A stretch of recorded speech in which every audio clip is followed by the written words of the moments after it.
আসসালামু আলাইকুম। আশা করি সবাই ভালো আছেন। সারাদিন পর কাজ শেষ করে যখন বাসায় আসি, বাচ্চাদেরকে ফ্রেশ-ট্রেশ করে যখন বাসা থেকে বের হই, নিজে ওইভাবে ফ্রেশ হওয়ার টাইম পাইনি। যেই ড্রেস পরা ছিল আমার, ওইভাবেই বের হয়ে গেছি বাসার থেকে। সায়দা মানে অনেকদিন যাবৎ ফালুদা খাইতে চাইতেছিল, তো ওকে নিয়ে একটু বের হলাম। আসলে মা হলে এরকমই হতে হয়। কারণ আমার মা যখন আমাদের জন্য এখনও পর্যন্ত কষ্ট করে, আমার বাবা নাই, ওই সত্ত্বেও আমার মা এখনও আমাদের সংসারটাকে ধরে রাখছে। তো আমার মাকে ভাবি মাঝে মধ্যে, তো উনি যেভাবে আমাদের সংসারটাকে গোছায় রাখছে, আসলে এখন আমি হলে ওইভাবে পারতাম না। তো আমার মায়ের কখনো তুলনাই হয় না।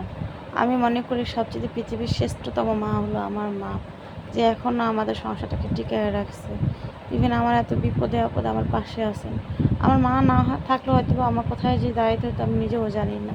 তো আল্লাহর কাছে সবসময় বলে আমার মাকে সুস্থ রাখুক, ভালো রাখুক। আর এদিকে শাহকে বসাই দিলাম টেবিলের উপরে। মাসালা দিলে শাবাব এখন একটু বসতে পারে, অনেকক্ষণ যাবতই বসে থাকতে পারে।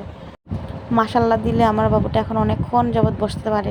সবাই আমার বাচ্চাদের জন্য দোয়া করবেন, ওদের সবসময় চাহিদাগুলো যেন আমি প্রাধান্য দিতে পারি, ওদের ইচ্ছাগুলো যেন আমি ছোটো ছোটো করে পূরণ করতে পারি। হয়তো আমার অতটুকু অ্যাবিলিটি নাই, আমি তাও মাও হিসেবে চেষ্টা করি ওদের মুখে হাসি ফোটানোর জন্য।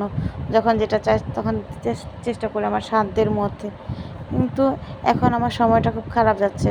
সবাই আমার জন্য দোয়া করবেন।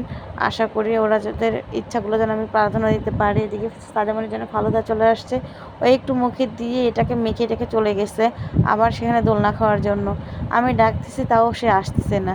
মানে দোলনা যে তার এত পছন্দ বলার বাহিরে। বাসায় যখন ছিল তখন একটা ছোট্ট দোলনা ছিল। তো সবাই আমাদের জন্য দোয়া করবেন। আল্লাহ হাফেজ।